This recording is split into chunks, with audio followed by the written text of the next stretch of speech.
Hello students, रोज़ की तरह हम फिर एक बार आपके सामने हाजिर हैं फिज़िक्स के एक नए टॉपिक के साथ। और आज अपना जो फिज़िक्स का टॉपिक है वो है समांतर क्रम में प्रतिरोधों का जोड़ना। जी हाँ, combination of resistances in parallel. Dear students, किसी भी वैद्युत चालक द्वारा धारा के मार्ग में जो रुकावट डाली जाती है, किसी भी वैद्युत चालक द्वारा धारा के मार्ग में जो बाधा या व्यवधान उत्पन्न किया जाता है, ये बाधा, ये व्यवधान, ये रुकावट उस वैद्युत चालक का वैद्युत प्रतिरोध अर्थात इलेक्ट्रिक रेजिस्टेंस कहलाता है। और इसे हम रिप्रेजेंट करते हैं कैपिटल आर से। डियर स्टूडेंट्स, किसी भी वैद्युत परपथ में वैद्युत प्रतिरोधों को हम दो प्रकार से ही संयोजित कर सकते हैं, श्रेणी क्रम संयोजन और समांतर क्रम संयोजन। कल जो हमने वीडियो बनाया था, जो टॉपिक लिया था, उसमें था श्रेणी क्रम में प्रतिरोधों का जोड़ना। और आज हम आपको बताएंगे समांतर क्रम में प्रतिरोधों को कैसे जोड़ते हैं, अर्थात समांतर क्रम में प्रतिरोधों का जोड़ना। डियर स्टूडेंट्स, समांतर क्रम में जब भी प्रतिरोध जुड़े हैं तो हम उनको कैसे पहचानेंगे? पहली समस्या हमारे सामने ये आती है। तो जब भी समांतर क्रम में प्रतिरोध जुड़े हुए होते हैं तो समांतर क्रम में जुड़े प्रतिरोधों के जो पहले सिरे होते हैं वो किसी एक बिंदु से जुड़े होते हैं। दो या दो से अधिक जितने भी प्रतिरोध हैं सभी के पहले सिरे किसी एक बिंदु से जुड़े होते हैं और सभी प्रतिरोधों के अंतिम सिरे किसी एक बिंदु से जुड़े होते हैं। इस तरीके से जितने भी प्रतिरोध जुड़े हुए होते हैं सभी प्रतिरोध समांतर क्रम में कहे जाते हैं। डियर स्टूडेंट्स, समांतर क्रम में जितने भी प्रतिरोध जुड़े होते हैं, जितने भी रेजिस्टेंसेस जुड़े हुए होते हैं, इनकी एक विशेषता होती है कि सभी प्रतिरोधों के सिरों के बीच में जो विभवांतर होता है वो युगल होता है, समान होता है। परंतु प्रत्येक प्रतिरोध में प्रवाहित धारा का मान, करंट का मान अलग अलग होता है। आइए देखते हैं कि इस चित्र में प्रतिरोध किस तरीके से जुड़े हुए हैं। डियर स्टूडेंट्स, तीन प्रतिरोध हैं R1, R2 व R3। R1 प्रतिरोध का पहला सिरा देखिए टर्मिनल A से जुड़ा है। R2 प्रतिरोध का पहला सिरा देखिए, ये भी टर्मिनल A से जुड़ा है। R3 प्रतिरोध का पहला सिरा देखिए, ये भी टर्मिनल A से जुड़ा हुआ है। टर्मिनल A या सिरे A या बिंदु A आप कुछ भी कह सकते हैं। इसी तरीके से प्रतिरोध R1, R2 व R3 के जो अंतिम सिरे हैं, ये देखिए तीनों प्रतिरोधों के अंतिम सिरे जो हैं वो बिंदु B से जुड़े हुए हैं। बिंदु A और बिंदु B को हमने एक सेल से जोड़ दिया है। ये देखिए जिस सेल से जोड़ा है उसका विद्युत वाहक बल है E। बिंदु A और बिंदु B के बीच में जो विभवांतर है वो है V। चूंकि बिंदु A और बिंदु B के बीच में विभवांतर V है और तीनों प्रतिरोध R1, R2 व R3 भी बिंदु A और B के बीच में ही समांतर क्रम में जुड़े हुए हैं, अतः प्रतिरोध R1, R2 व R3 के सिरों के बीच में भी जो विभवांतर है वो समान होगा। डियर स्टूडेंट्स, ये सेल E है, इसकी जो मुख्य धारा है वो I। इसमें इलेक्ट्रॉन्स जो हैं वो इस तरीके से चलेंगे और विद्युत धारा की दिशा सदैव इलेक्ट्रॉनों के गति की दिशा के विपरीत होती है। या हम इस तरीके से कह सकते हैं कि किसी भी बैटरी अथवा सेल से जो धारा प्रवाहित होती है वो उसके धन सिरे से ऋण सिरे की ओर इस तरीके से जो धारा प्रवाहित हो रही है वो है I। अब देखिएगा, ये जो धारा I है, इस सेल की जो मुख्य धारा है वो बिंदु A पर जाकर तीन भागों में विभाजित हो जाती है, I1, I2 व I3। इस तरीके से डियर स्टूडेंट्स, जो बिंदु A है इसको हम संधि बोलेंगे, जंक्शन, नोड अथवा गांठ। अब आप जान लीजिएगा कि संधि किसे कहते हैं अर्थात जंक्शन किसे कहते हैं। डियर स्टूडेंट्स, आपने देखा होगा, रेलवे ट्रैक आपने देखा होगा, ट्रेन देखी होगी, स्टेशन देखी होगी। मान लीजिए कि ये रेलवे ट्रैक है, सीधा जा रहा है, यहाँ पर कोई शहर पड़ा तो यहाँ पर स्टेशन बना दी जाती है, और जो स्टेशन होती है वो इस शहर के नाम से ही बना दी जाती है। लेकिन इस स्टेशन को कभी जंक्शन नहीं बोलते हैं।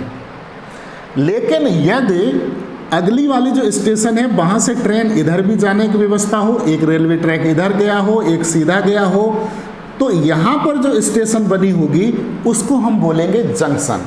यानी कि रेलवे ट्रैक यहाँ से कई ब्रांचेस में बट गया, सामने भी ट्रेन जा सकती है, इधर भी जा सकती है। ठीक उसी तरीके से जैसे इसको हम जंक्शन बोलते हैं, संधि बोलते हैं, जैसे कानपुर जंक्शन, इलाहाबाद जंक्शन, उसी तरीके से ये जो है बिंदु ए, ये जंक्शन है, संधि है। यहाँ पर धारा I आ रही है और तीन भागों I1, I2 व I3 में डिस्ट्रीब्यूट हो रही है, बट रही है। प्रतिरोध R1 में जो धारा जा रही है वो I1, प्रतिरोध R2 में जो धारा जा रही है वो I2, और प्रतिरोध R3 में जो धारा जा रही है वो है I3। और यहाँ पर I1, I2 और I3 पुनः इकट्ठी हो जाती हैं संधि B पर, और फिर ये धारा कितनी हो जाती है, जितनी थी I। डियर स्टूडेंट्स, एक वैज्ञानिक थे किरचॉफ, जिनका पूरा नाम है गुस्ताव किरचॉफ। वैज्ञानिक गुस्ताव किरचॉफ ने वैद्युत परपथ संबंधी दो नियम दिए थे। ये दो नियमों में जो पहला वाला नियम है वो है संधि का नियम, नोड का नियम, जंक्शन का नियम।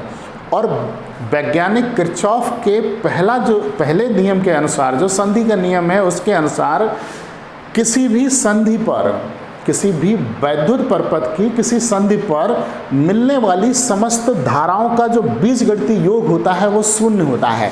अर्थात सिग्मा I इक्वल टू 0। इसको जब हम आगे ड्राइव करते हैं तो ये बात सिद्ध होती है कि किसी भी संधि की ओर आने वाली धाराओं का योग संधि से दूर जाने वाली धाराओं के योग के बराबर होता है। फिर एक बार समझिए, किरचॉफ का जो पहला नियम है, जिसे हम संधि का नियम बोलते हैं, इस संधि के नियम के अनुसार किसी भी वैद्युत परपथ की किसी संधि पर मिलने वाली समस्त धाराओं का बीजगणितीय योग शून्य होता है। अर्थात इसको हम इस तरीके से भी कह सकते हैं कि किसी भी संधि की ओर आने वाली धाराओं का योग संधि से दूर जाने वाली धाराओं के योग के बराबर होता है। संधि है ए, तो यहाँ पर जो धारा आ रही है I, तो वो बराबर होगी संधि से दूर जाने वाली धाराओं के योग के। अर्थात I बराबर होगा I1 plus I2 plus I3। तो इसको हम अब लिखेंगे,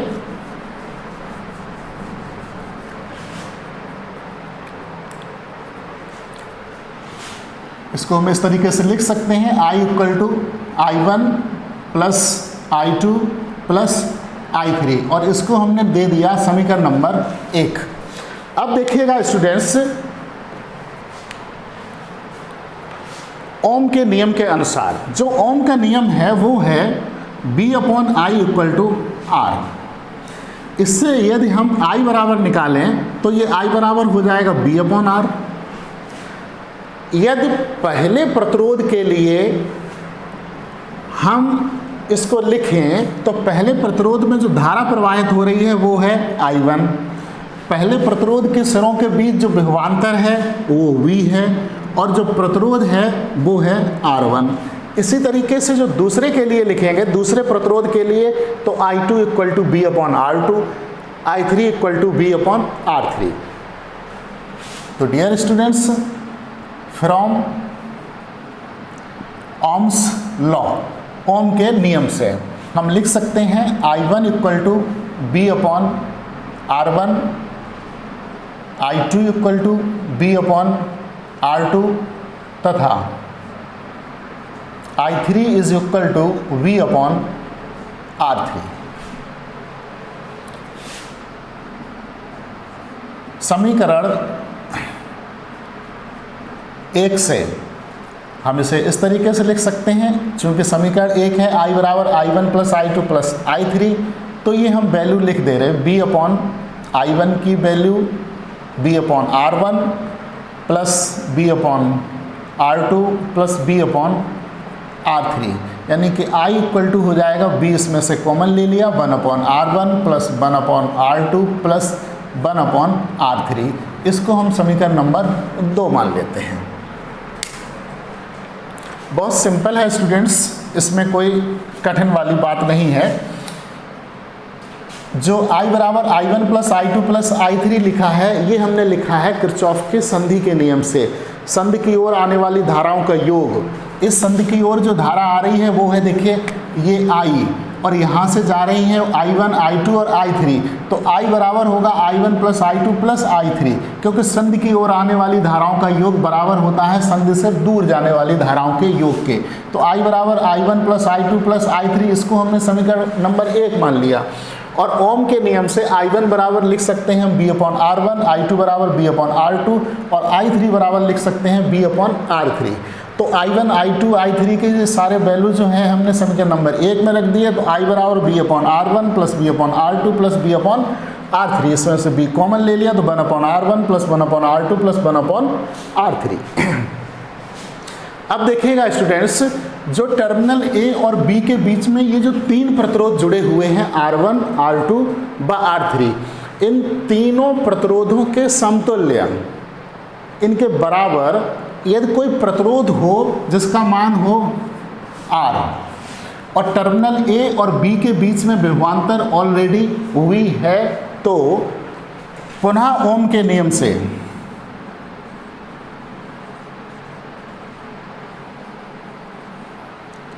I बराबर हो जाएगा B अपॉन R। इसे हम दे देंगे समीकरण नंबर 3।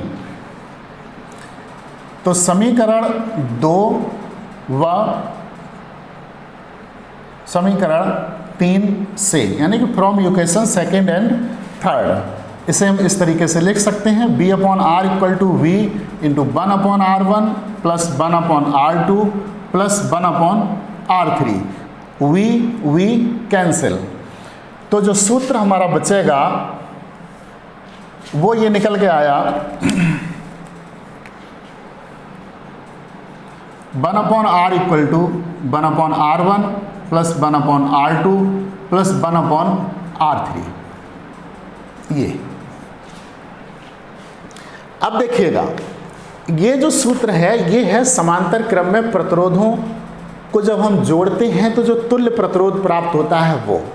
यहाँ पर जो R है वो है तुल्य प्रतिरोध, R1, R2, R3 के बराबर एक अगर प्रतिरोध लगा दें तो इसको डियर स्टूडेंट्स हम इस तरीके से बोल सकते हैं कि समांतर क्रम में जुड़े प्रतिरोधों के तुल्य प्रतिरोध का व्युत्क्रम उल्टा उनके अलग अलग प्रतिरोधों के व्युत्क्रमों के योग के बराबर होता है, अर्थात 1 upon R equal to 1 upon R1 plus 1 upon R2 plus 1 upon R3। Dear students, reality ये है कि जब भी समांतर क्रम में प्रतिरोध जोड़े जाते हैं तो समांतर क्रम में जुड़े हुए प्रतिरोधों का जो तुल्य प्रतिरोध होता है, उसकी जो वैल्यू होती है, उसका जो मान होता है, समांतर क्रम में जितने भी प्रतिरोध जुड़े हुए हैं उनमें जो सबसे कम वैल्यूएबल, सबसे कम मात्रा का जो प्रतिरोध होता है उससे भी कम मान आता है तुल्य प्रतिरोध का। अब हम आपको बताते हैं कि समांतर क्रम में जो प्रतिरोध जुड़े होते हैं इनकी विशेषताएं क्या होती हैं।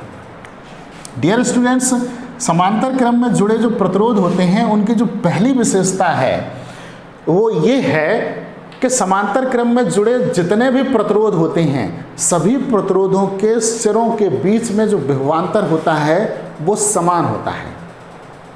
अब देखिए इसकी जो दूसरी विशेषता है, पहली कौन सी हमने विशेषता बताई कि समांतर क्रम में जितने भी प्रतिरोध जुड़े हुए होते हैं सभी प्रतिरोधों के सिरों के मध्य जो विभवांतर होता है वो युगल होता है, समान होता है, बराबर होता है। अब देखिए दूसरी बात, दूसरी विशेषता इसकी ये है कि समांतर क्रम में जितने भी प्रतिरोध जुड़े हुए होते हैं सभी प्रतिरोधों में जो प्रवाहित धारा है वो अलग अलग होती है और सभी में जितनी धारा होती है वो मुख्य धारा के योग के बराबर होती है, अर्थात I बराबर I1 plus I2 plus I3। I बराबर I1 plus I2 plus I3। एक बात और हम आपको बता दें, ये अगर हम I1, I2, I3 की वैल्यू यदि ओम के नियम से निकालें तो हम इसे ऐसे भी लिख सकते हैं, I1 अनुपात I2 अनुपात I3 dot dot dot 1/R1 अनुपात 1/R2 अनुपात 1/R3। क्योंकि ओम के नियम से I इक्वल टू होता है B/R, तो I1 बराबर B/R1, I2 बराबर B/R2, तो उसी तरीके से हम ये बात लिख सकते हैं। तीसरी विशेषता देखिए, समांतर क्रम में जब भी प्रतिरोध जुड़े हुए होते हैं, पहली विशेषता, दूसरी, अब तीसरी। समांतर क्रम में जितने भी प्रतिरोध जुड़े होते हैं डियर स्टूडेंट्स, समांतर क्रम में जुड़े हुए प्रतिरोधों के तुल्य प्रतिरोध का जो व्युत्क्रम होता है, उन प्रतिरोधों के व्युत्क्रमों के योग के बराबर होता है। अर्थात 1/R इक्वल टू होता है 1/R1 plus 1/R2 plus 1/R3। अब एक बात हम आपको, एक विशेष बात आज आपको बताते हैं। ये R जो है ये रिप्रेजेंट करता है रेजिस्टेंस को, इलेक्ट्रिक रेजिस्टेंस अर्थात वैद्युत प्रतिरोध। आपने एक शब्द सुना होगा वैद्युत चालकता, इलेक्ट्रिक कंडक्टिविटी। वैद्युत चालकता को मोस्टली किसी से रिप्रेजेंट नहीं करते हैं, लेकिन जब भी रिप्रेजेंट करते हैं तो कैपिटल G से करते हैं, कैपिटल G से। वैद्युत चालकता जो होती है वो वैद्युत प्रतिरोध के व्युत्क्रम के बराबर होती है। अर्थात G बराबर जो होता है, G बराबर होता है वो होता है 1/R। तो इस 1/R की जगह हम लिख सकते हैं G, 1/R1 की जगह लिख सकते हैं G1। इसको हम इस तरीके से लिख सकते हैं, G बराबर G1 plus G2 plus G3। और ये G क्या चीज़ है? वैद्युत चालकता, अर्थात समांतर क्रम संयोजन की तुल्य वैद्युत चालकता समांतर क्रम में जुड़े प्रतिरोधों की वैद्युत चालकताओं के योग के बराबर होती है। डियर स्टूडेंट्स, तो इस तरीके से आज जो अपना टॉपिक था वो था समांतर क्रम में प्रतिरोधों का जोड़ना।